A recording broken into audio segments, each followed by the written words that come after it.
Let's take a look at placing a limit order on the NinjaTrader Mobile App. I'm going to go ahead and start from the quote page. At the bottom, you'll see a little icon with the word trade. I'm going to tap that with my finger. It's going to open up a trade ticket.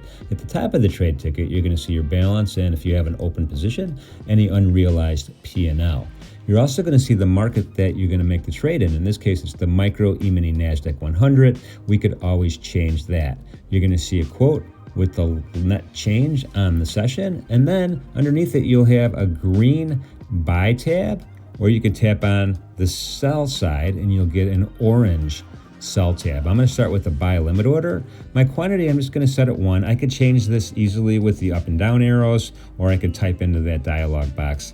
Order type is limit order. I'm going to tap on that just to show you this is where you would change order type: market order, limit order, stop order, or stop limit. We'll go ahead and select limit order, and then we have to set our limit price. And again, you could toggle with the plus or minus buttons to place this order at whatever price you'd like, or you could simply tap in the box and then manually change that to whatever price you'd like. I'm going to go ahead and change that right now, and then I'm going to hit done.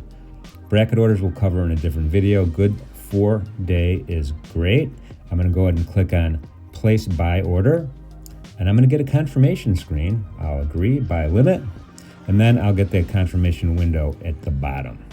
So we just placed a limit order, and you could verify that by clicking on the Manage tab and then going to Orders at the top of the Manage section, and then you will see your working orders. I'll go ahead and pinpoint that working order for you, and there it is right there.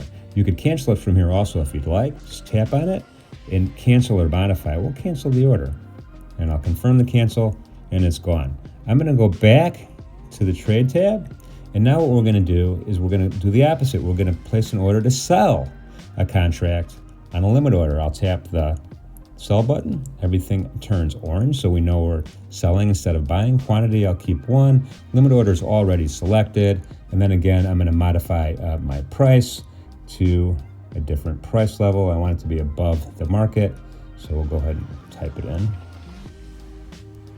Hit done.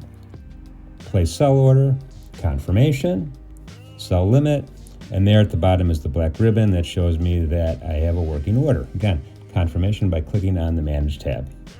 Go back to the trade section. Hope that helps.